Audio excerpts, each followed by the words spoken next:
les deseo una buena tarde. Quería preguntarles, antes que nada, para arrancar nomás, ¿cómo llegaron a la charla? Si fue por las redes nuestras, si fue por vernos en la sede, si alguno tiene ganas de aunque sea contestar en el chat, para ir arrancando nomás y ya el grupo WhatsApp. Gracias, Lu. Em, bueno, un poco para presentarnos, por lo general, como ustedes están arrancando estadísticas, seguramente están cursando este cuatrimestre, son ingresantes o están promediando el segundo tramo, lo cual indica que no llevan demasiado tiempo en la facultad y por lo cual estoy en posición de presentar un poco antes de arrancar a lo que es la agrupación que está organizando esto y eh, a la cual estoy representando ahora, que es Proyecto Económica. Somos una agrupación de pibes y pibas jóvenes que venimos ya hace un par de años siendo prácticamente la única eh, oposición en la facultad y que creemos y hacemos estas charlas porque creemos, primero que nada, que estas materias no tienen que ser un filtro, que quizás no muchas veces el punto en el que arrancamos los estudiantes sea el mismo, está un poco desparejo, algo que los profesores por la misma vorágine y vida que da la facultad y los tiempos no pueden tener mayor consideración. Bueno, creemos en la cooperación y la ayuda para con los demás estudiantes de parte de nosotros. Esto es algo hecho por y para estudiantes eh, y no mucho más que eso. Esperamos que les sirva, que les sea de ayuda para arrancar motivados el cuatri, para sacarse los posibles miedos que puede tener una materia de estas que con el nombre y con los contenidos capaz un poco puede asustar, pero no es para mayor drama y no mucho más. Les agradezco que me vayan a dar su atención ahora y voy a arrancar a transmitir pantalla para arrancar ya con la clase. ¿Alguna duda antes de arrancar? Pueden hablar por el micrófono, pueden escribir al chat.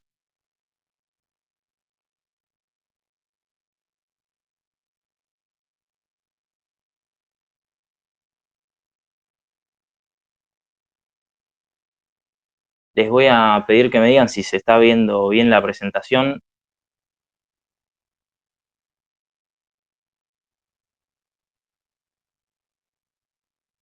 Muchas gracias. Bueno, vamos a arrancar con la pregunta, digamos, más amplia, más grande de todas, que es, ¿qué es la estadística, no? Eh, ¿Qué es la estadística? Según esta definición, dice que la estadística es una rama, ahora la vamos a ir desglosando, primero vamos a verla, que es una rama de las matemáticas que tiene aplicaciones en cada faceta de nuestras vidas, un lenguaje nuevo para muchos que puede ser audiente a primera vista. Bueno, esto no es parte de la definición, no es medio una apreciación subjetiva, no por eso no verdadera, que dice que en términos más precisos es el estudio de los fenómenos, y yo le agrego, o eventos aleatorios, y ya mete acá, por ejemplo, algo que no sé si muchos o muchas estarían al tanto, que es que hay distintos tipos incluso dentro de la estadística, que es una rama de la matemática. Bueno, dentro de la estadística hay distintas ramas que ya las vamos a ir viendo. La descriptiva y la inferencial son dos, digamos, de las más grandes que esta ciencia presenta. Acá hay dos ejemplos como para un poco ir entendiendo. Dice promedio de goles, que pertenece a la estadística descriptiva. ¿Por qué? Bueno, porque, por ejemplo, representa eventos que ya ocurrieron, eventos verdaderos, eventos ya sucedidos, a través de los cuales se realiza un estadístico, se realiza un parámetro determinado que nos otorga, por ejemplo, que un jugador ha jugado determinada cantidad de partidos, ha hecho determinada cantidad de goles, haciendo yo la división de los goles dividido la cantidad de partidos, me da un promedio de goles por partido. Es un ejemplo. Mientras que tenemos tendencias en unas elecciones. con tendencias en unas elecciones no se refiere a los resultados, sino se refiere a, por ejemplo, los datos que otorga una consultora sobre cómo viene algunos meses o semanas antes. Bueno, eso es una estadística inferencial, se realiza seguramente a través de una muestra, que ya vamos a estar viendo lo que es, para o con el fin de inferir, como bien lo dice el título, de obtener algún tipo de pronóstico anticipado de cómo tienen más chances de ocurrir determinados sucesos futuros. ¿Hay alguna duda con esto? Estoy yendo muy rápido, estoy yendo muy lento. No tengan dudas en pararme si algo no lo están entendiendo. Acá están unas definiciones un poquito más amplias, donde dice que la estadística descriptiva se forma por procedimientos empleados para resumir y describir características importantes de un conjunto de mediciones. Acá también forma parte de la estadística analítica, dice, es medio un paso intermedio para mí, la estadística analítica. En algunas cátedras se da este concepto, en algunas no, pero digamos que es una especie de paso intermedio en los que ya teniendo descripta una población, una muestra determinada, con determinadas características, etcétera, etcétera, paso al momento en el que las analizo, obtengo determinados tipos de medidas, mediciones, que me van a servir en un futuro a través de la estadística inferencial, emplear procesos, procedimientos, como dice acá, para la redundancia, ejecutar inferencias que me permitan, como bien dije antes, conocer o intentar al menos pronosticar sucesos futuros. Esta es la base, digamos, general de lo que van a tener en estadística 1, estadística 2 y en otras materias de este estilo en la facultad. Para adelantarles en lo que va a ser la materia de estadística 1, toda la primera parte van a ver lo que es la estadística descriptiva hasta el primer parcial, mientras que para la segunda van a estar empezando a trabajar con estadística inferencial. Y eso sería más o menos, de acá partimos, pero ya acá se pueden dilucidar las bases, las columnas más firmes, o más importantes, digamos, de lo que es esta materia en nuestra facultad. Sigamos en los conceptos así más importantes de la materia y conozcamos estos que ya los fui medio nombrando porque son, a ver, conceptos, definiciones en cierto sentido cotidianas, si se quiere, pero bueno, que dentro de la materia y dentro de un marco eh, de una determinada ciencia, como lo es la estadística, bueno, al igual que en todas, adquieren un uso y una conceptualización determinada. Vamos a partir siempre de una población de la cual forma parte una muestra. Tranqui, que ahora estoy yendo muy rápido porque en el siguiente vamos a pasar a explicar bien y definir bien cada uno de estos. Pero este sería el esquema, si se quiere, más básico. Siempre vamos a contar con una población determinada, la que el profesional que esté realizando el análisis estadístico plantea al principio, la población se plantea al principio, del cual se puede obtener, por ejemplo, una muestra, dentro de las cuales forman parte unidades experimentales que incluyen variables determinadas, variables aleatorias, que es un concepto que van a ver mucho acá en adelante en la carrera, básicamente, o en muchas materias de la carrera. Bueno, acá les tiré un montón de información toda junta. Vamos a pasar a un PPT en el que se defina un poco más específicamente qué son cada uno de estos conceptos. Acá hay una definición, no es que no me guste, de población, pero creo que tengo que explayarlo un poco porque puede no entenderse bien.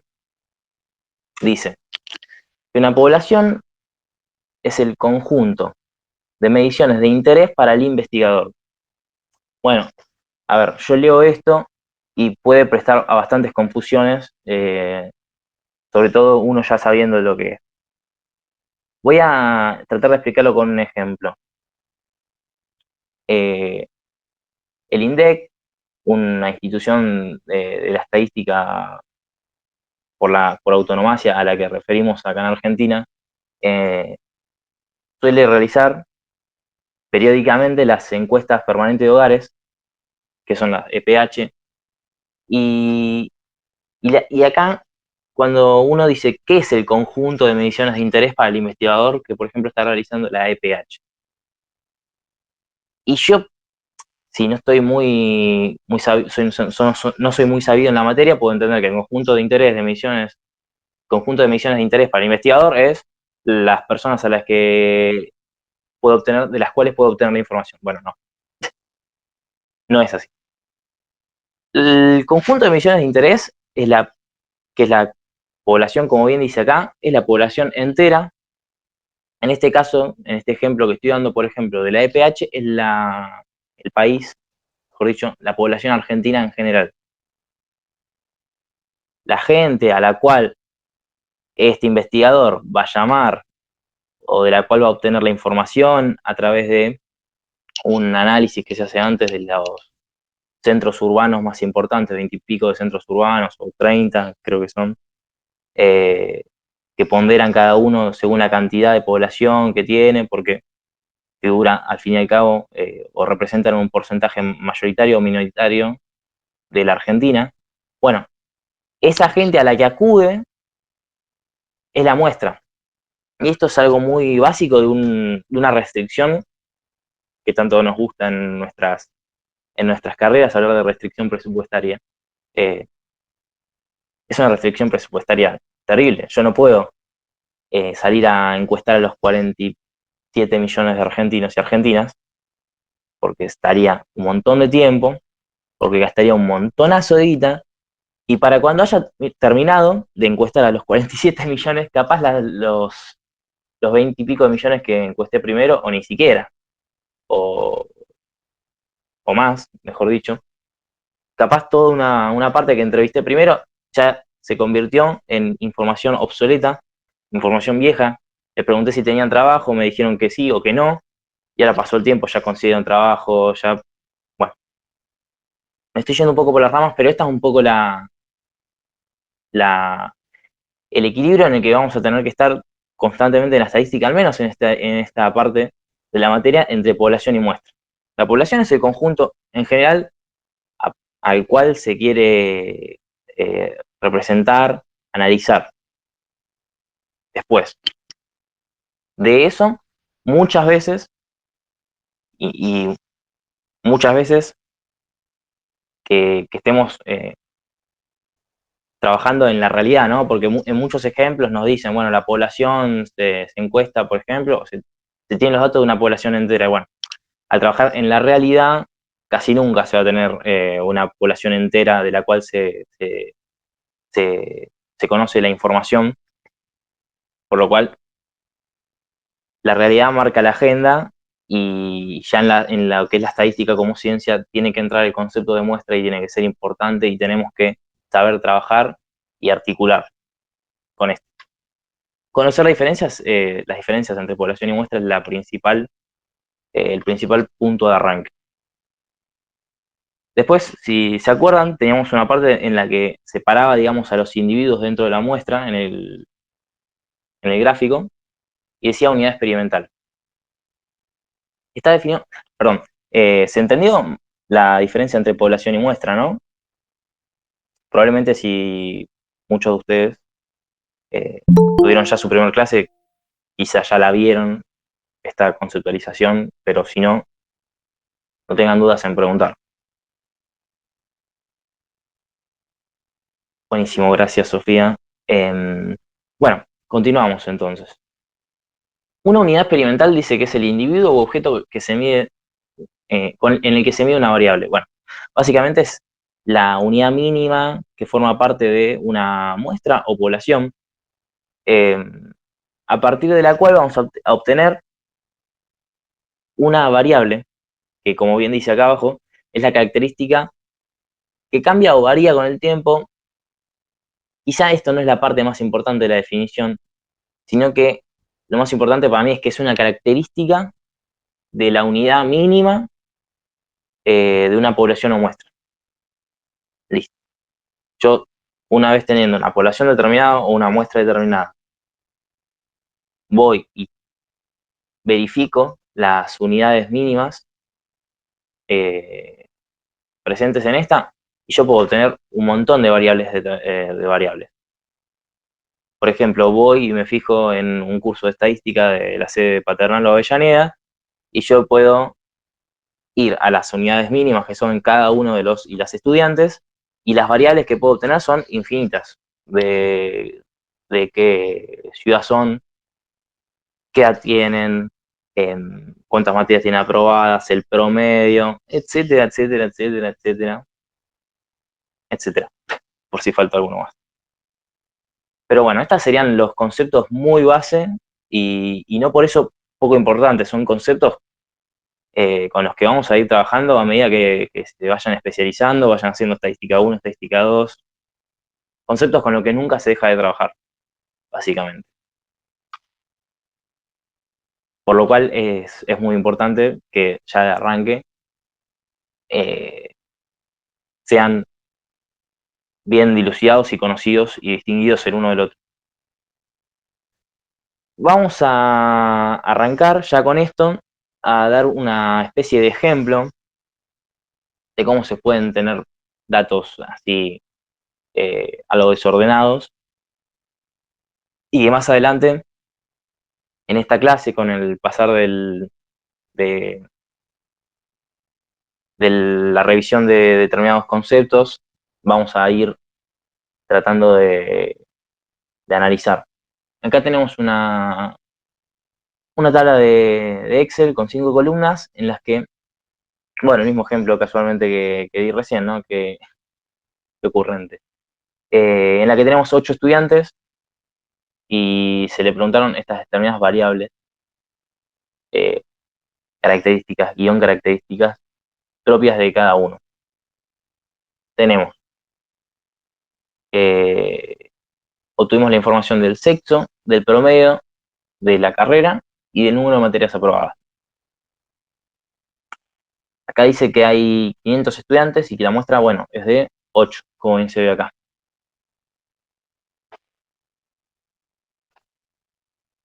Más adelante vamos a trabajar un poco más en profundidad con estos datos.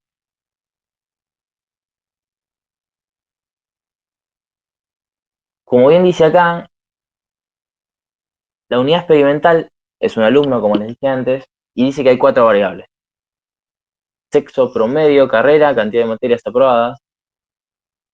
Y como vemos bien, son distintas entre sí estas variables en cuanto a su tipo, vale la redundancia, de variables que son, que ahora vamos a más adelante clasificarlas. Por un lado tenemos, la variable sexo, que solo adquiere acá, las determinaciones masculino y femenino. Promedio, que es un número en principio que es sabido entre 0 y 10. La carrera, que no son más, creo que 6 en nuestra facultad. Y luego el número de materias aprobadas.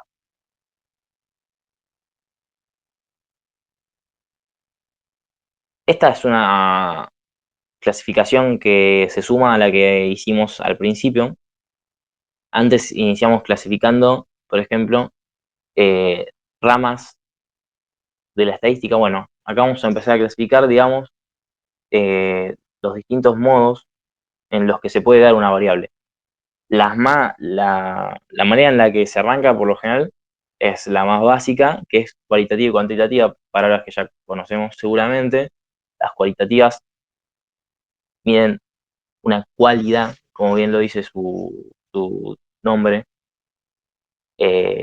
o es decir, una característica determinada de cada una de las unidades que hemos revisado. Por otra parte, tenemos las variables cuantitativas que miden una cantidad numérica, y ahora más adelante vamos a ver cómo se divide cada una de estas. Acá tenemos una modelización, si se quiere. Las variables cualitativas las voy a explicar en las que se dividen, pero he de decir también que es algo con lo que poco se trabaja, al menos en lo que es las materias en las que vemos estadística en la facultad y en lo que es, bueno, la estadística en la vida del profesional de las ciencias económicas.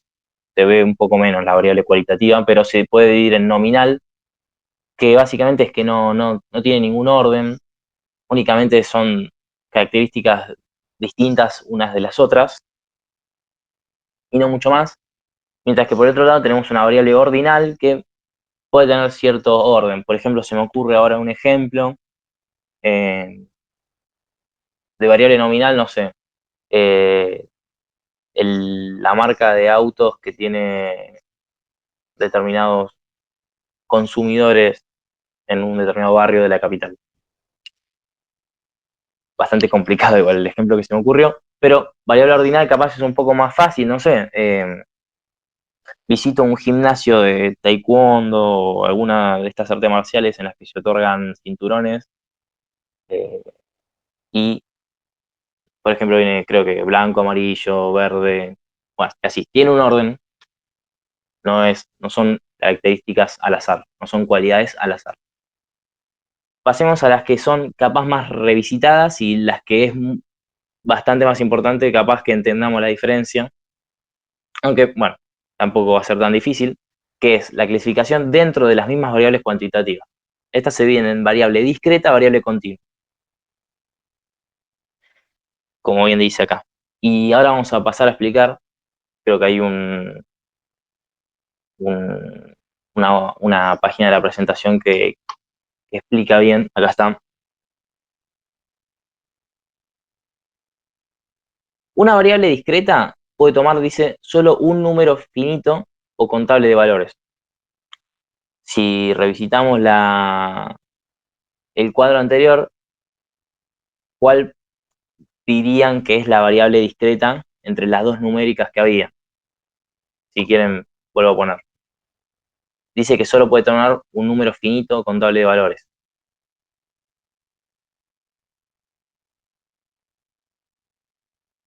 ¿Sí? ¿No? ¿No quieren responder o no saben?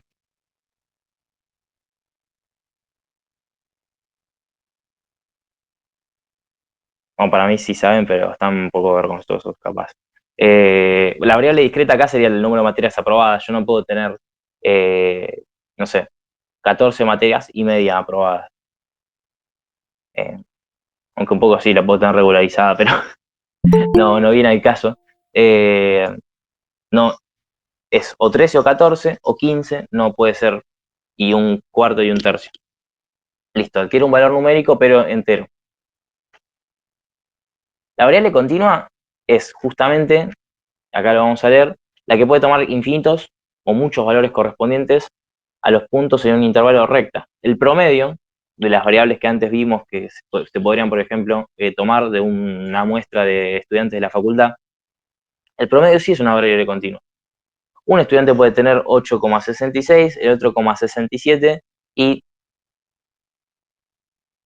si fuera el caso, otro puede tener 8,67, no sé, 555 infinito, por decir algo. Eh, es un continuo. Si lo quisiera representar en una recta, si se quiere, una forma gráfica para entender, se podría decir que en las variables discretas salto de un punto al otro, mientras que las continuas es una línea, eh, en donde los infinitos puntos pueden ser una observación a la hora de revisitar los datos de una muestra, por ejemplo.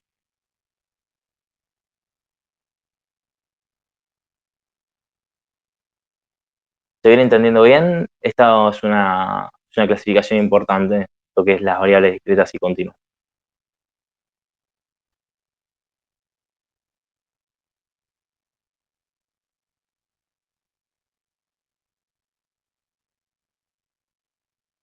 Bueno, lo tomo como un sí y avanzamos. Dice que hay distintas medidas numéricas que pueden ser calculadas para un conjunto de datos. Ahora vamos a ver a qué nos referimos con esto. Estas mediciones se llamarán parámetros al asociarse a la población y estadísticos al calcularse para mediciones muestrales. Son todos conceptos que, conforme vaya pasando la materia, bueno, los van a ir internalizando. Ahora todos juntos son complicados. La idea es más bien que vayan con una idea de a qué va la materia.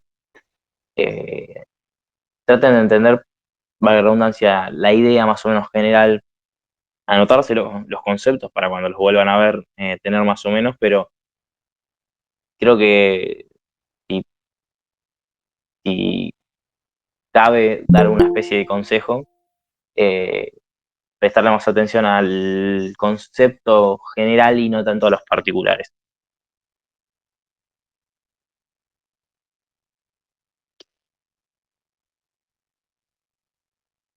Acá, en esta definición en gris de acá abajo, dice lo mismo que arriba.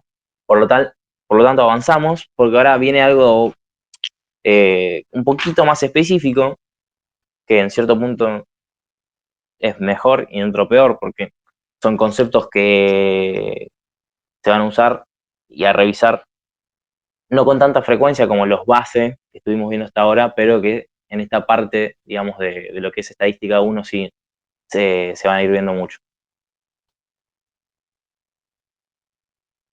Dice que una de las primeras mediciones numéricas o medidas de posición, eh, voy a también llamarla, aunque acá no esté explicitado, va a ser la media o la comúnmente llamada media aritmética o simplemente media, que se suele por convención, como bien dice acá, simbolizar con esta X raya, se dice así, y esta X raya es la muestral, mientras que la poblacional se simboliza con la letra griega U, mu.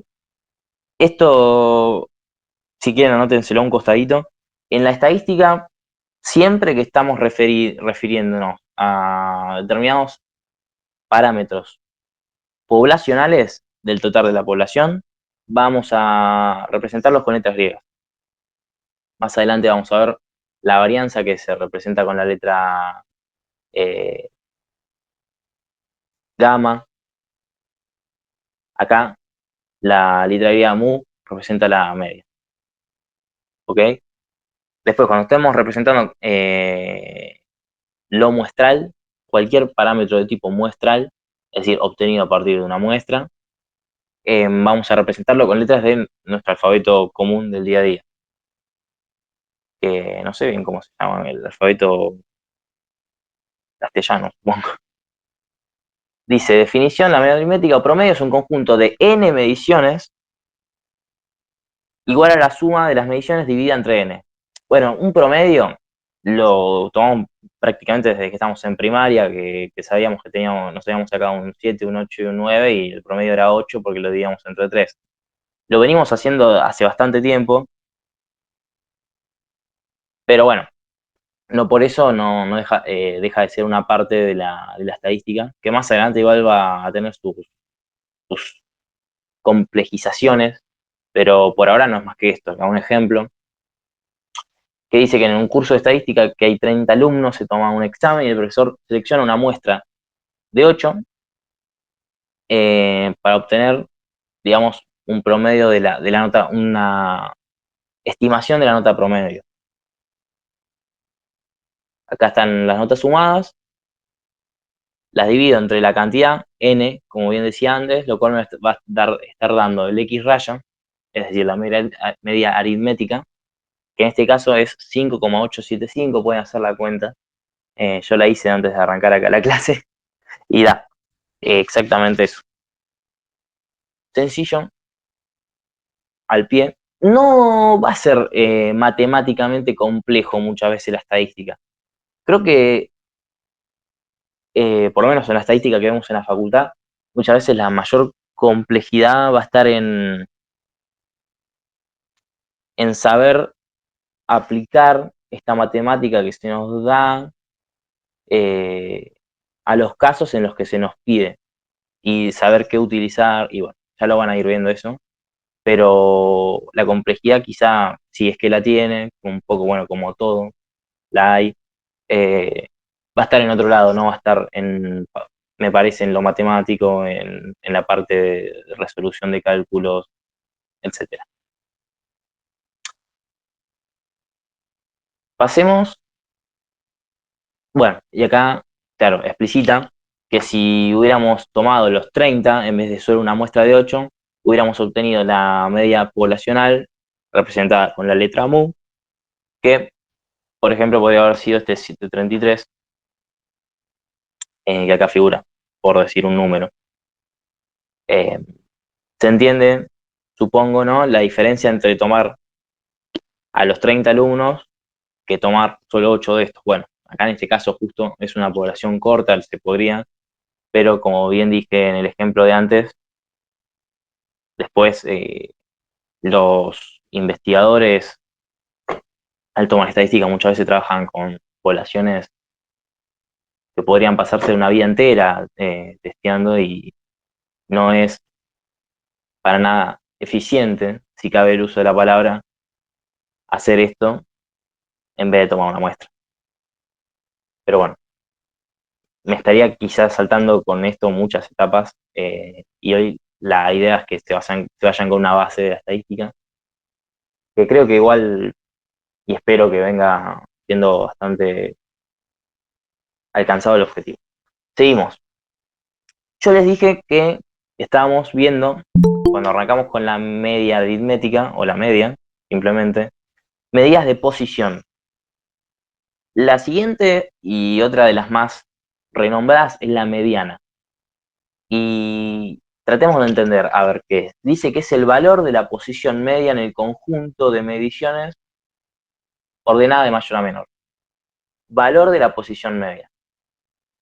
Esto es muy importante. Pasemos a quizá la definición un poquito más específica y científica que figura abajo, que dice que la mediana de un conjunto de n mediciones de vuelta, siempre la n va a referir a la cantidad de,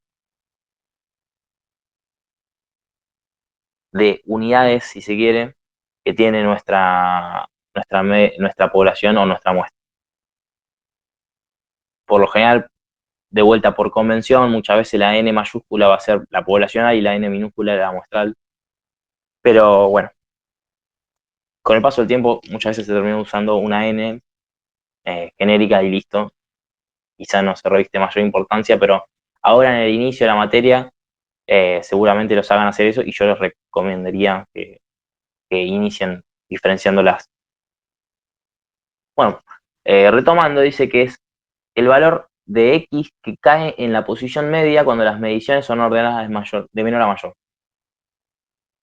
Básicamente es el valor que nos deja exactamente la mitad hacia adelante y la mitad hacia atrás de las variables de la medición ordenadas de menor a mayor. Nos deja la mitad hacia adelante y la mitad hacia atrás. Está exactamente en el medio, independientemente del valor que ésta tenga o que las demás tengan. Acá nos dice en el ejemplo este, nos va a hacer buscar en estos dos conjuntos, en estas dos, dice que muestras, poblaciones, no nos dicen, son dos conjuntos, simplemente nos va a hacer buscar la mediana. Avancemos en esta tarea. Como bien habíamos dicho antes en la definición de la mediana, primero lo vamos a tener que ordenar de menor a mayor. Ordenándolos, vamos a ver que en uno, como es impar, nos puede quedar un valor en el medio, mientras que tanto a derecha como a izquierda nos quedan la misma cantidad de valores. En este caso es el 6, es la mediana de este conjunto. El ejemplo siguiente modifica un poco, ya que la mediana va a estar entre estos dos valores, dado que es un conjunto par, en los que si eligiéramos un valor único, como mediana nos dejaría desparejo, nos dejaría, por ejemplo, 2 hacia un lado y 3 hacia el otro. Tengo que elegir 2 porque tiene que dejar exactamente la misma cantidad de valores, de mediciones, obtenidas tanto a derecha como a izquierda. La mediana también es bastante sencilla de entender, quizá cuando haya conjuntos más grandes y eso se puede complejizar un poco, pero no nada sustantivamente significativo, digamos. Viene bien, se viene entendiendo bien. Si tienen alguna duda, repito, como ya dije creo que bastantes veces, que no duden en pararme, en preguntar por el micro o por el chat de acá del Meet. Sigamos con creo que ya la última que vamos a ver de las medidas de exposición, que es el modo. Esta es también, siguiendo la tónica de las anteriores, bastante sencilla de entender. Es básicamente el valor más repetido en una determinada cantidad de mediciones obtenidas. En el ejemplo que dimos antes del promedio de los 8 alumnos, de la muestra de 8 alumnos, la moda o el modo es el 8, es el valor que más se repite, más frecuente, quizás es una manera más científica de decirlo. Y acá, para realizar alguna especie de distinción, terminamos de revisitar algunas de las medidas de exposición, faltaron otras, pero que son más o menos lo mismo. Tenemos también, ya para cerrar, lo que son las medidas de posición o las mediciones de posición, los cuartiles, los deciles, los percentiles, que son quizá conceptos que hayan escuchado. Por ejemplo, no sé si conocen eh, el índice de Gini, que creo que es el que mide la digamos, desigualdad social de alguna manera matemática. Bueno, este se obtiene, por ejemplo, a través de una división o una relación matemática, que es una división, entre el decil más pobre y el más rico de una determinada población. Y esta es la manera en la que se obtiene este índice de Gini, que en los últimos años creo que ha tomado bastante renombre y se usa bastante para comparar esta, esta desigualdad económica y social, digamos. Es un ejemplo en los que se usa. Digamos que los deciles, los cuartiles, todo eso, siguen la lógica de la mediana, pero en vez de dejar como deja la mediana, mitad de un lado, mitad del otro, deja, por ejemplo, un cuarto en determinados puntos de la muestra, el otro deja una décima parte y el percentil, siguiendo, como bien dice su nombre, deja una eh, fracción en 100. Pero bueno, continuando, porque ya me estoy yendo bastante por las ramas, ahora vamos a ir con una de las medidas de dispersión o variabilidad, otra forma que se lea, como bien dice acá, eh, que es la más renombrada en la materia, que es la varianza. La varianza, como bien dice acá, mide la variabilidad tomando las desviaciones de cada valor observado respecto a la media de dicha variable. Para llevarlo al llano, lo que hace es restarle la media aritmética, el promedio, o simplemente la media, con todos estos títulos que tiene, que es el X raya que antes vimos, se lo resta a cada una de las mediciones obtenidas, obteniendo, como bien se están dando cuenta, una distancia entre cada una de estas mediciones y el promedio en general, tanto ya sea de la población o en este caso de la muestra. Esta distancia, para que, como en algunos casos nos puede dar negativa, en otros casos nos puede dar positiva, se le aplica un cuadrado y se la divide por n, para que su valor sea positivo y nos otorgue eh, esta distancia, o mejor dicho, y no se anule esta distancia, porque si lo hiciéramos, como se ve acá, en la tercera columna,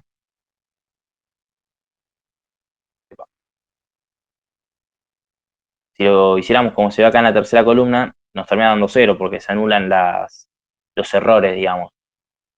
Por eso es que, a ver, es la serpiente que se come la cola. Si yo vuelvo a restarle la media a cada una de las mediciones, claramente me da cero porque los errores se anulan, tanto hacia arriba como hacia abajo. Aplicándoles el cuadrado, los vuelvo positivos a todos y sumándolos me da una medida del error que yo tuve al obtener mi X raya. Un error del cual no puedo escapar eh, porque simplemente es algo que viene y que debemos aceptar al realizar un promedio de una muestra. Y nos da, por ejemplo, en este ejemplo, este valor. La varianza, como bien habrán oído, la obtengo aplicando cuadrado. Esto no quiere decir que listo, esto termina acá, ya que es un valor que está en general, porque es suma de cuadrados, es un cuadrado. Al aplicarle raíz cuadrada a la varianza, obtengo lo que es el desvío estándar, que es la otra de las medidas de variabilidad o de dispersión más revisitadas en la materia.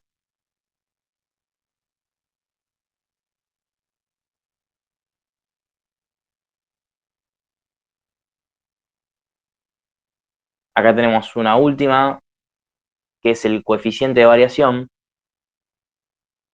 que es simplemente el cociente entre el desvío estándar y la media. Como bien dice acá, al ser menor o igual a 0,10 se puede considerar que la variable en estudio es homogénea. Es decir, que la media es representativa. Básicamente que el promedio no tuvo el suficiente error como para que yo la considere una mala muestra o una variable que no me sirve, que es obsoleta.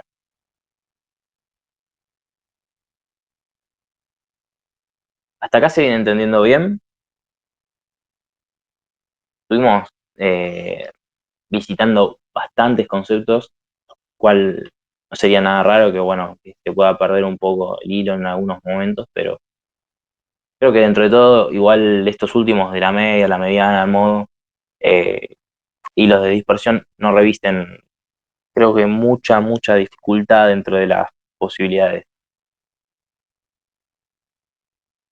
Bueno, les agradezco por contestar ahí. Acá se va a complicar un poquito, no más, pero porque es, digamos, la manera matemática de entender que muchos profesores o profesoras lo suelen tomar al inicio, y es posible que hasta lo tomen en la evaluación, pero digamos que es una pata más introductoria de la estadística. A pesar de eso, lo vamos a pegar una visita antes de pasar a al otro PPT que va a ser sobre probabilidad, una pequeña introducción a la probabilidad. La probabilidad puntual es la propia de las variables aleatorias discretas. ¿Por qué es esto? Porque, como bien dijimos, una variable aleatoria discreta es la que las mediciones obtienen un valor determinado y finito de esto. Es por eso que acá es una función, como bien dice, que asigna a cada valor la variable un número real no negativo, llamado probabilidad puntual, eh, tal que la suma de estas sea 1. Esto ahora lo vamos a ver en un poquito más de profundidad cuando veamos la introducción a probabilidad, pero digamos que es una idea que reviste toda la coherencia, que la probabilidad sea igual a 1. Mientras que por otro lado, cuando es una función de distribución, como dice acá, devuelve la probabilidad de que la variable tome un valor menor o igual. La función de distribución es la acumulada hasta determinado valor menor o igual, por eso. Son variables propias de la parte más probabilística. Acá están, digamos, los modos expresados en sumatorias de calcular la esperanza, la varianza. La esperanza es una manera de expresar la media también. Es otra forma en la que se suele llamar a la media. Como ven acá es la sumatoria de la probabilidad en determinado punto multiplicado el, el, la probabilidad justamente de que este se dé.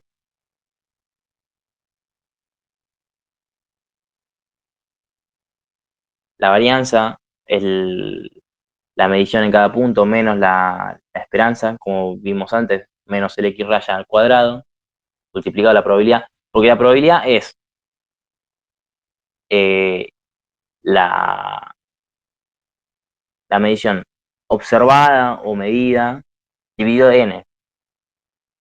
Entonces es lo mismo que cuando antes lo dimos para la definición de, por ejemplo, la media o la varianza, todo dividido de n. Bueno, acá multiplicado por la probabilidad es la misma idea.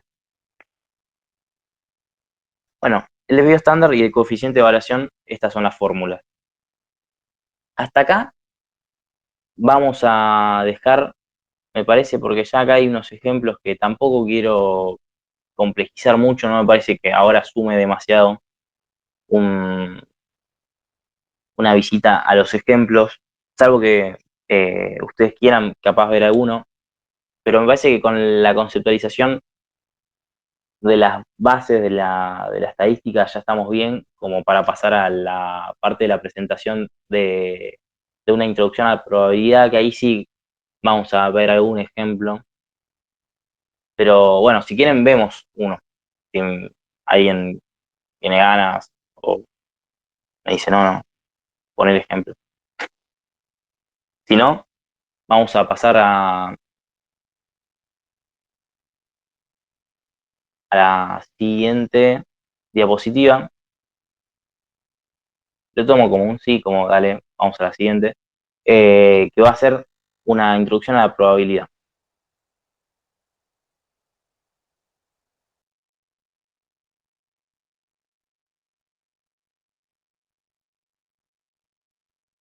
Ahí estoy poniendo.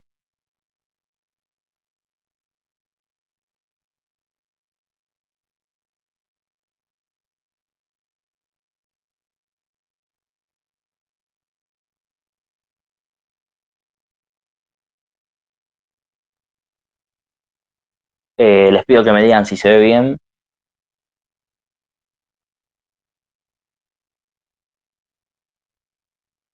Muchas gracias.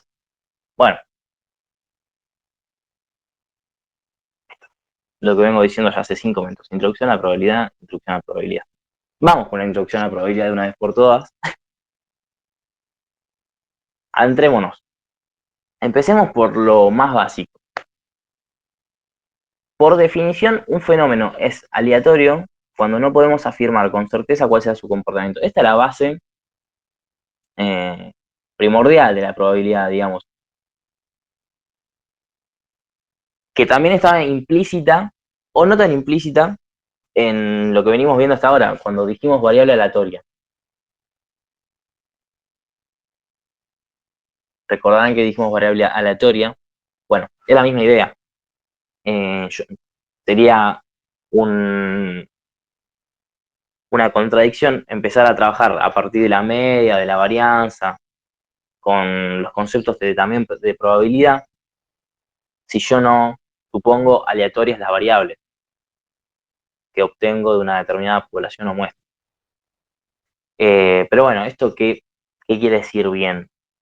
Como dice acá, un experimento es aleatorio al generar o cuando genera eh,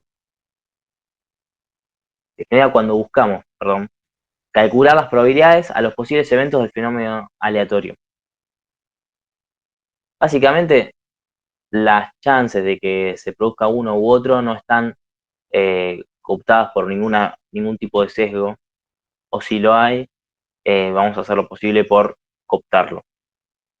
El ejemplo más clásico es un dado eh, que no tiene ninguna diferencia de peso ni nada, como se supone que son los del casino. Ese es un dato que no tiene mucha referencia a la estadística, pero fíjense que em, los dados con los que jugamos, por ejemplo, no sé, a la general, al ludo, cualquier juego que tenemos en nuestra casa, están hechos con pequeños huequitos los puntos del dado. Eso le quita o hace que en algunos lados del dado tenga menos peso, lo que hace que tenga un cierto sesgo al tirarlo muchas y muchas veces el dado, que suele caer por el lado de más peso hacia abajo. Es decir, muchas veces cae con el uno hacia abajo. Es decir, que al sacar el uno con un dado de esos es porque tenemos mucha mala suerte. Bueno, no, pero los dados en los casinos están hechos con puntitos que están pegados eh, o están, al ser de cristal o de una especie de silicona, están, si se quiere, son parte del dado y se supone que eso está hecho para que no tengan ningún sesgo y haya la misma probabilidad de un sexto de cada lado de salir. Bueno, para rondear y siguiendo con lo que es la probabilidad. Dice que es una medida que se aplica para cuantificar la incertidumbre de un evento aleatorio. Entonces, la probabilidad, la base principal es que yo tengo una división entre los sucesos, acá dice favorables, y los sucesos posibles. P o probabilidad de A es la probabilidad de que ocurra este determinado evento A, mientras que los sucesos favorables son aquellos eventos que me interesa observar, los posibles son todas las veces en las que, digamos, va a haber chance de que esto que me interesa observar pueda ser observado. O, más específicamente, son todos los eventos posibles, como dice acá, del fenómeno aleatorio. Todas las veces que se repite, por ejemplo, eh, un determinado experimento. Acá un ejemplo, por ejemplo, no sé, sería en una carrera de bicicleta, hay una parte donde hay un obstáculo, son 10 corredores, y si yo quiero medir la probabilidad de que eh, alguien se golpee con el obstáculo, voy a tener que esperar a que pasen los 10. Si dos se golpearon, bueno, 2 sobre 10 va a ser de un quinto la probabilidad de que alguien se quede, digamos, en ese obstáculo. Y acá el concepto de suceso favorable sería medio contradictorio porque que alguien se golpee en un obstáculo no es muy favorable. Pero bueno, continuemos. Se entiende la idea de probabilidad, no es muy por ahora compleja. Un poco las patas que tiene la probabilidad quizá empiezan a complejizarse un poco, pero ahora la vamos a ver. Hay algunos axiomas, hay algunas bases de la probabilidad, supuestos que tienen que darse, cosas que sí o sí tienen que ocurrir para que yo pueda o sea aceptado trabajar con probabilidad. Siendo A un evento cualquiera, como bien dice acá, la probabilidad tiene que estar entre 0 y 1. Antes hicimos un poco una introducción de esto, no explicamos el por qué, aunque veo que se cae de maduro el por qué. Si yo tengo una determinada cantidad o un evento determinado, la probabilidad eh, no puede estar, por ejemplo, no puede ser negativa, no puede ser superior a 1, jamás, porque sería como decir que hay una chance de que de más del 100% de algo, lo cual no tiene sentido. Ya el 1 o el 100%, que básicamente es solo la probabilidad multiplicada por 100, los porcentajes, eh, ya decir eso es decir que el evento va a ocurrir. Yo no, al decir más de uno, yo ¿qué? ¿Ocurre con más fuerza? ¿Ocurre más veces? No. Llega hasta uno y llega en el límite inferior a 0. Acá el ejemplo de cara y seca, bueno, es un medio, listo.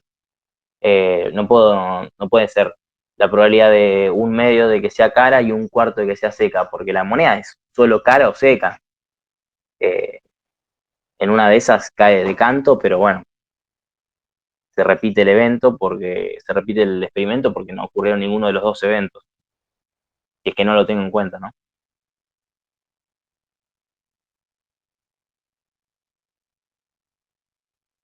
El espacio muestral, la probabilidad de que ocurra el espacio muestral es, acá expresado como dijimos antes con letra griega, cara seca.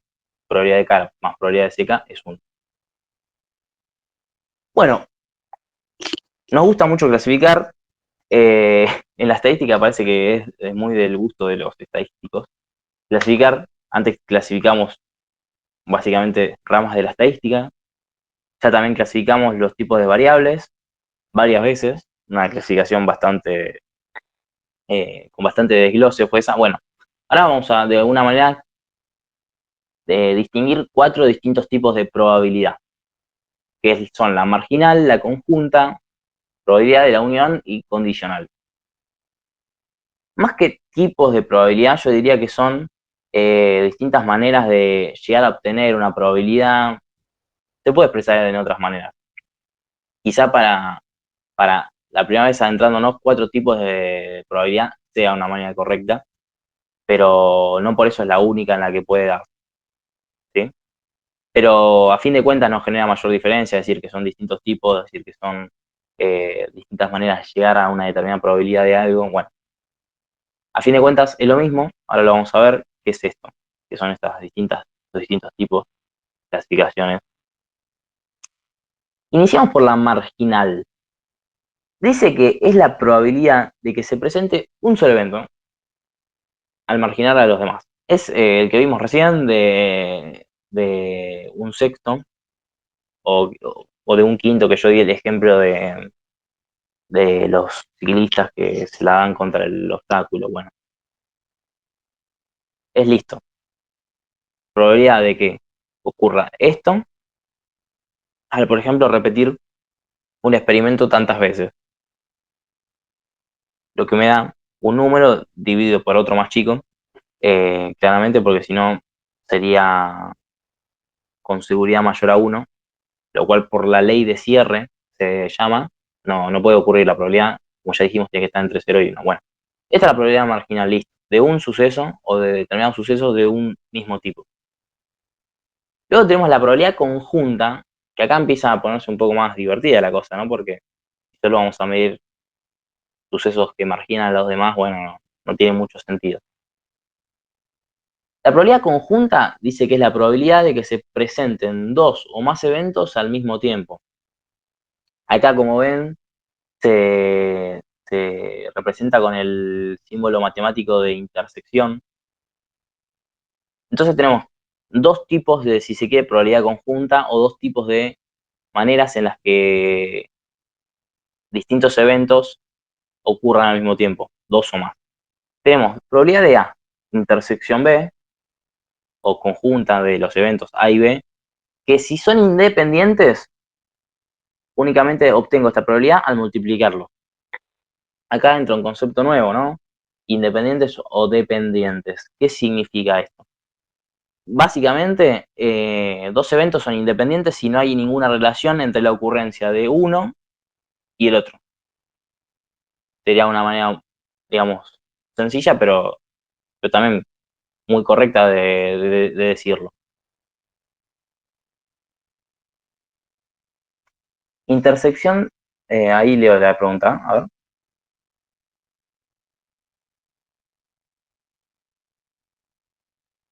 Me pasó muy rápido en el Meet la pregunta y se escondió. Acá pregunto, ahí va chicos, se me anda medio lenta la compu. Acá, Luana, compañera, pregunta si intersección serían los distintos casos que pueda ocurrir. No, estos distintos casos que pueda ocurrir, digamos, serían acá los sucesos posibles, que serían, por ejemplo, como ya dijimos, la repetición de los datos. No, lo que mide la probabilidad conjunta o esta intersección sería la probabilidad de que ocurran dos eventos al mismo tiempo. Sin darme cuenta, repetí lo mismo que está ahí escrito. Pero, a ver, dando un ejemplo. Yo puedo estar buscando la probabilidad de que, volviendo a esto de los ciclistas, a la vez que, no sé, choquen contra el obstáculo, también ocurra, estoy pensando algo independiente de eso, eh,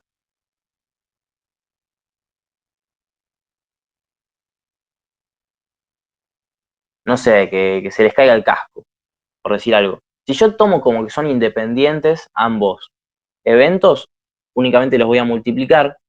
Entonces, llevándolo a un ejemplo numérico, así muy en el aire, si la probabilidad de que se choquen contra el obstáculo era de un quinto, y no sé, la probabilidad de que se les caiga el casco porque justo se le cayó a 5 de los ciclistas el casco, me da de un medio, porque eran 10. Bueno, yo al multiplicar un medio por un quinto, y creo que es 1/25, me estaría dando la probabilidad de que ocurran ambas cosas a la vez, ¿no? Como ven, se achica la probabilidad porque ya si de por sí ni siquiera a la mitad de los ciclistas les ocurre que de darse contra el obstáculo, bueno, ya se hace incluso más difícil que ocurran las dos cosas a la vez, de que se les caiga el casco. Bueno, me fui muy por las ramas, pero se entiende la idea de que sean dos sucesos que pueden ser independientes, que ocurran a la vez. Queremos medir dos sucesos que ocurran a la vez, al mismo tiempo, y la manera de hacer esto es multiplicándolos. Espero que se haya entendido. Si no, quizá al revisar la probabilidad conjunta en eventos dependientes, quizás se entienda un poco mejor. Al ser dependientes, eh, no por nada. Eh, Espero que ahora se entienda un poquito mejor incluso, porque al ser dependientes los sucesos, esto lo que quiere decir es que sí hay una relación entre que ocurra uno y el otro, que se suele representar con esta probabilidad de B sobre A. Es decir, de que, por ejemplo, ocurra B si ya ocurrió A.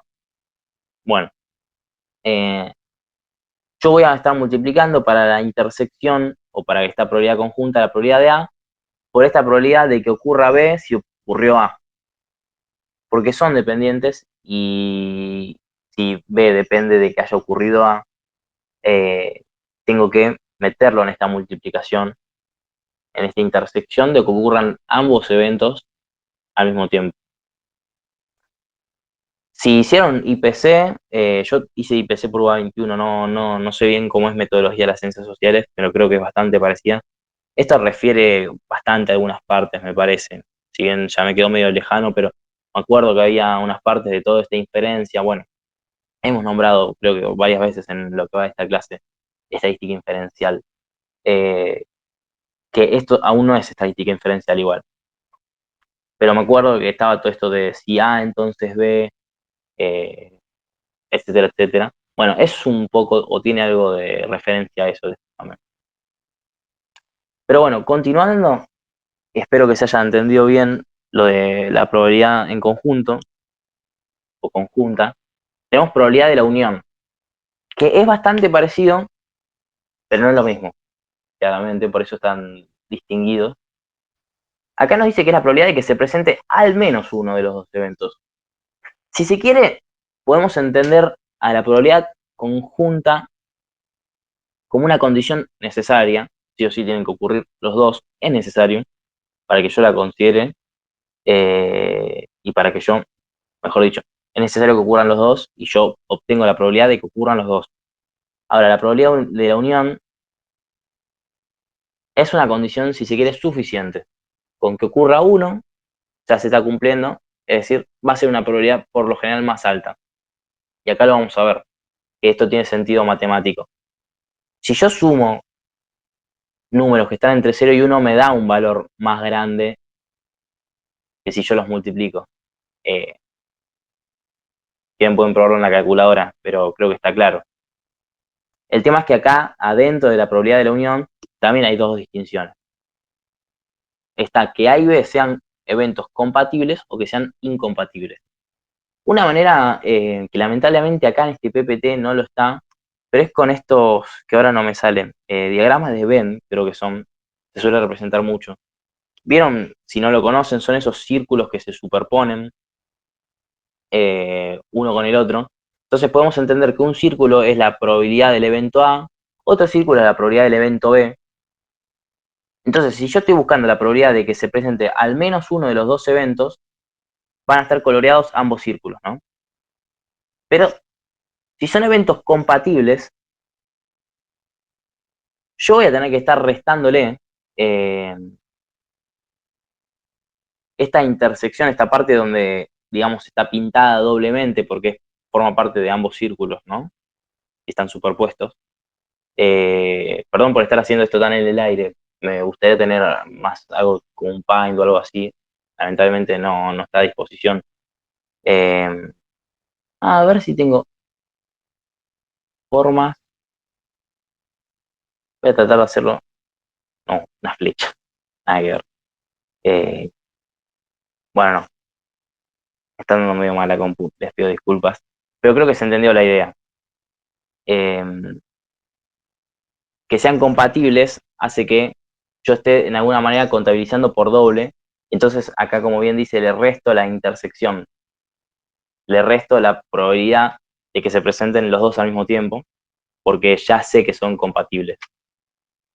Y yo lo único que estoy midiendo es la probabilidad de que se presente uno de los dos eventos. O sea, de alguna manera estaría sobrevaluando la probabilidad.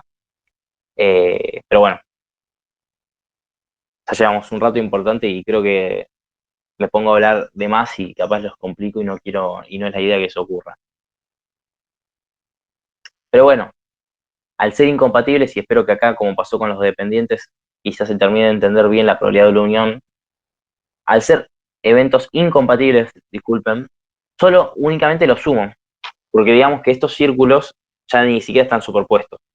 Son dos eventos que no pueden darse a la vez. Si no pueden darse a la vez, la probabilidad de la unión, es decir, de que ocurra uno de los dos eventos, va a ser simplemente la suma de estos dos eventos. Eh, si yo quiero medir la probabilidad de que mañana llueva o caiga nieve, son eventos incompatibles, digamos, supongámoslo incompatibles, ¿no? Porque puede en el mismo día llover y caer nieve, pero supongámoslo incompatibles. Entonces yo parto con el supuesto de que mañana o va a llover o va a caer nieve, no pueden suceder ambas cosas. Bueno, si mañana o va a llover o va a caer nieve, son dos sucesos incompatibles. Yo, al sumar la probabilidad de cada uno de estos sucesos, obtengo la probabilidad de que ocurra al menos uno de los dos. Por ejemplo, hay un 0,25, digámoslo en porcentaje para que sea más fácil. Hay un 25% de probabilidad de que mañana llueva y un 5% de que mañana caiga nieve. Y el resto, como esto tiene que dar 1, sería 30, el resto es un 70, y el resto es un 70 de que mañana esté despejado. La probabilidad de que mañana al menos uno de los dos eventos ocurra, es decir, que mañana al menos caiga nieve o llueva, es 25 más 5, 30. No tengo que restarle nada porque son incompatibles, no pueden ocurrir ambos supuestos. Por este supuesto no pueden ocurrir ambos sucesos a la vez. Y listo, para cerrar esta conceptualización de los distintos tipos de probabilidad que se pueden ver, es la condicional, que ya medio la vimos dentro de la probabilidad conjunta, que es la probabilidad de que ocurra un evento sabiendo que ya otro ha sucedido o ha ocurrido, que se calcula de esta manera: la probabilidad de la intersección dividido la probabilidad del que supongo ha ocurrido. ¿Sí?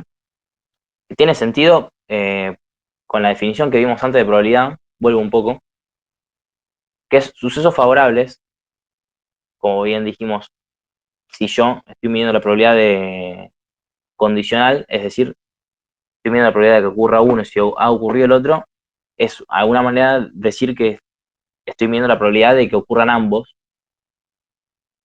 que por eso se representa con una intersección conjunta. Y abajo van los sucesos posibles. Los sucesos posibles es en todos los casos en los que ha ocurrido el evento B. Creo que se entiende la idea, ¿no?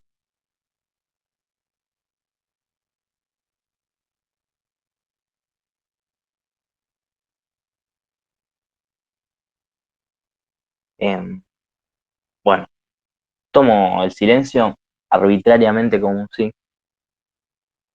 Eh, y Mira, en mi caso es todo nuevo para mí, pero yo supongo que con la práctica de las guías se hace más llevadero.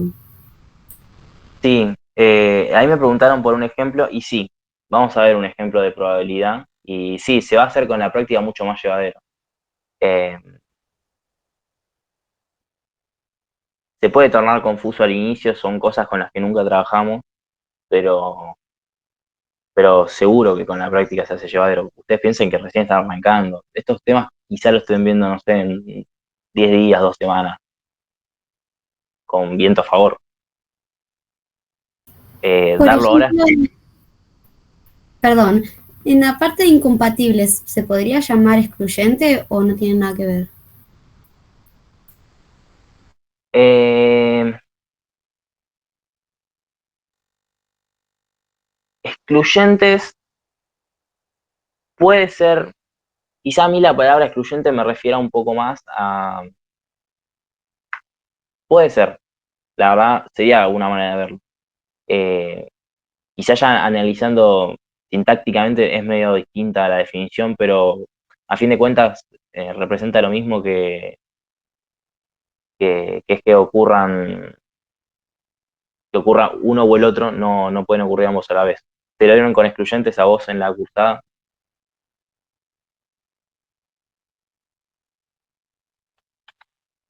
Claro, porque yo estoy en la cursada de Larra y sí, lo habíamos visto como excluyentes, si no me Ah, equivoco. la cursé con él, cursé con él.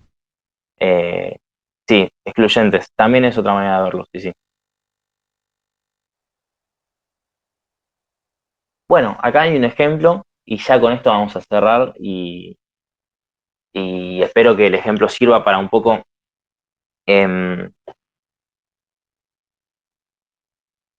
terminar de entender todo lo que estuvimos viendo hasta ahora, al menos en la parte de probabilidad. Pasemos de una y voy a leerlo. Dice que en 3 regiones, A, B y C, se mataron con los nombres, se distribuye el total de la población de un país de la siguiente manera. El 50% en el A, el 30% en el B y el 20% en el C. Como verán, nos da 100, tiene sentido. Y mientras que se sabe que la probabilidad de encontrar a un niño con caries en cada una de dichas regiones es respectivamente 0,4, 0,5 y 0,6. Es decir, en la región A, un 40% de que los chicos tengan caries, 50 en la B, 60 en la C. Y nos dicen que calculemos, si se toma al azar un niño de la población, puede ser de la zona o la región A, B o C, tenemos que calcular la probabilidad de que tenga caries.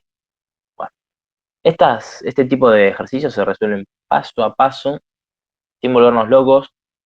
Datos tenemos por todos lados, así que, primero que nada, clave siempre en lo que es estadística, porque nos da un montón de números, se nos empieza a mezclar qué porcentajes de cada lado. Siempre, digamos, quitándolo del texto que nos van a dar, porque en la estadística se dan muchos problemas de este estilo, te voy comentando. Muchas veces los parciales son problemas. Yo cuando hice estadística uno de hecho fue 100% problemas. En otras cursadas no, no están así.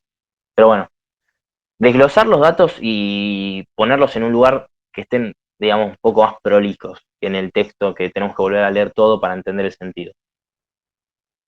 Entonces, acá arrancamos con 3 flechitas en los que nos dice los porcentajes que representan dentro de la población cada región. Y Otras dos flechas nos sacan la probabilidad de caries o no caries, que bueno, eso es algo que todavía no vimos, pero si yo tengo una probabilidad de A, la probabilidad, digamos, de no A es 1 menos esa probabilidad. Supongo que esto tiene todo el sentido. Si tienen alguna duda con respecto a esto, me dicen, pero esto, ya sea que hay solo dos sucesos que ocurran, o, bueno, infinitos no, o 100.000 sucesos. La probabilidad de uno, la probabilidad de que ocurra algo está dada, y si yo quiero la probabilidad de que no ocurra, es uno menos esa probabilidad de que sí ocurra. Bueno, y tenemos dentro de cada región este porcentaje determinado de caries o de no caries en los chicos, en los niños. Entonces ¿cómo arrancamos buscando la probabilidad de caries? Vamos a ir buscando la probabilidad o sumar la probabilidad de la intersección eh, de cada región con que tengan caries. Entonces, es una condición, ¿se entiende, no? Estoy buscando la probabilidad de que, siendo el chico, por ejemplo, de la región A, tenga caries. Entonces yo busco la intersección o la probabilidad conjunta de región A con caries, dividido la probabilidad de que sea de la región A. Lo que me va a dar eh, qué probabilidad hay de que, siendo un chico de la región A, tenga efectivamente caries.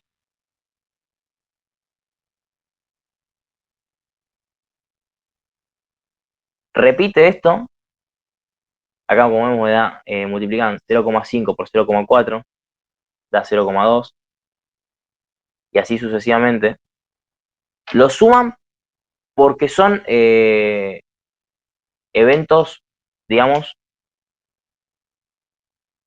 no independientes, son excluyentes, como bien dijo la compañera, o me adelanté. Son incompatibles. No puede ser de la región A y B o de B y C a la vez. Bueno, lo que nos termina dando esta suma, 0,47. La probabilidad de que un chico cualquiera dentro de esta población, dentro de este país, de que tenga caries es de 0,47. ¿Se entendió? Te hago una consulta. Sí. Por ejemplo, en la región A, el Mm, 0,4 sería el 40% de 0,50, o sea, el 50%. claro. Es el 40% dentro de ese 50. Y así sucesivamente en cada una de las regiones. Ok, gracias. Por nada. Y así suelen ser muchos, a veces ni siquiera son tan complicados, de los ejercicios de probabilidad.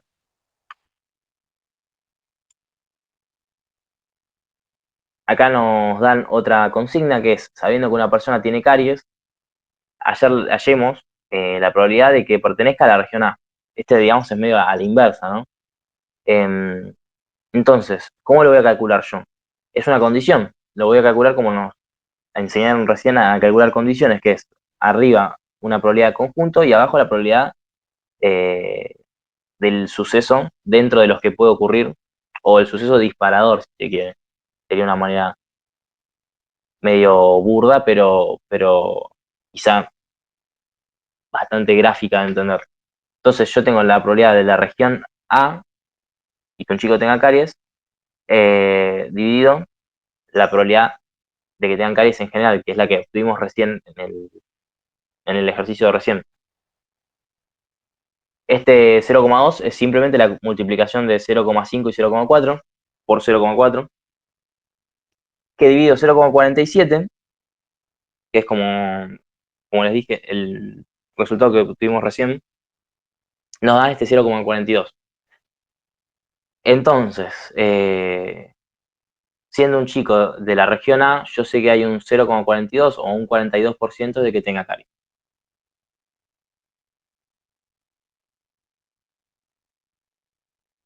Y ya último, y vamos cerrando, otra cosa que se nos puede pedir es los eventos que vivan en la región A y que tengan caries son independientes. Es decir, ¿es independiente tener caries de vivir en la región A o tiene alguna relación? La forma de calcularlo eh, es esta. Calculo la intersección, que es, como ya dijimos un millón de veces en los últimos 5 minutos, es la probabilidad en conjunto, y la igualo a la probabilidad de la región A por la probabilidad de caries. ¿Sí? Básicamente estoy representando matemáticamente, más específicamente, probabilísticamente estoy representando la pregunta que se me hizo. Estoy representando, por un lado, vivir en la región A y tener... moví todo.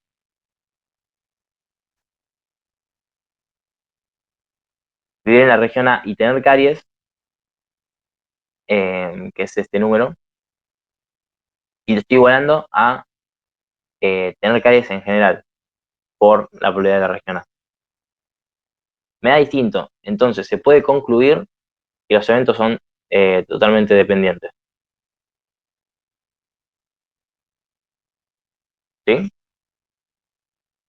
Acá, al último, con los ejercicios, capaz se puede haber entendido alguno, otro un poco menos. Espero que se haya entendido lo más posible.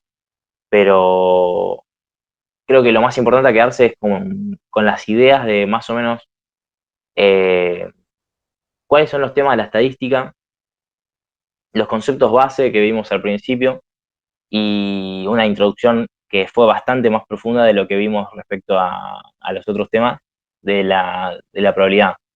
Digamos que quizás ustedes ni siquiera la primera clase que le den probabilidad estén haciendo ya estos ejercicios. Pero bueno, es un poco un ejemplo de la complejidad, si se quiere un adelanto de la complejidad que puede llegar a tener. eh, con la complejidad no me refiero a que es efectivamente complejo, les aseguro que con la práctica de dos o tres ya les van a salir de taquito. Yo me refiero al nivel de complejidad, que bueno, es más o menos este. Si tienen alguna duda, por favor no duden en consultar algo, en algo repasar, volvemos al PPT del principio, volvemos a alguna otra dentro de este mismo. Para ser independientes tienen que ser exactamente iguales, ¿no? Los resultados. Claro,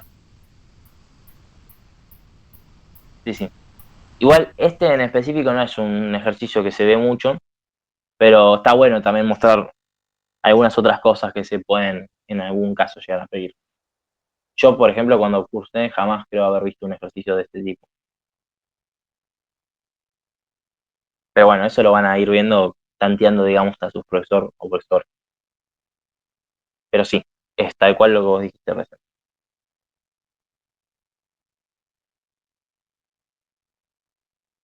Bueno, chicos y chicas, sin mucho más, yo de mi parte ya estoy. Si ya les digo, si tienen alguna otra duda o algo, no duden en consultar nada por escrito o por el micro. Si no, yo les agradezco un montón de haber estado hasta esta hora. Les deseo la mayor de los éxitos en lo que va a ser este cuatrimestre en estadística. Eh, y bueno, no mucho más.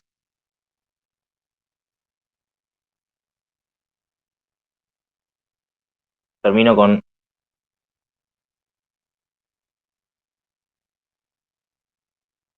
nuestras redes, a las que los invito a visitar.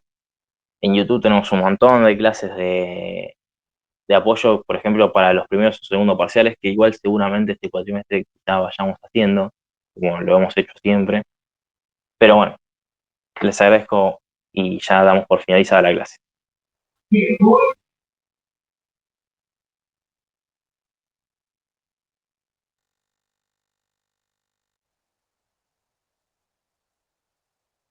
No, por favor, nos vemos, Ariel. Chao, Silvi. Muchas gracias a ustedes. Tengo una última consulta, perdón. Sí, sí. ¿Tendrás algún modelo de parcial de Larra, por ejemplo? ¿O dónde lo podremos? Eh, Mira, yo con Larra cursé estadística 2 en realidad, Ah, ok.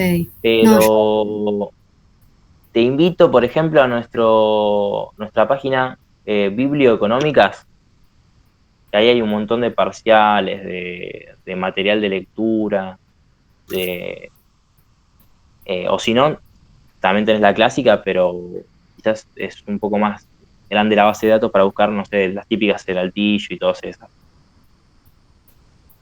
es una página de Instagram, Biblioeconómicas. Es una página de Google, igual te confirmo ahora, a ver. Dale.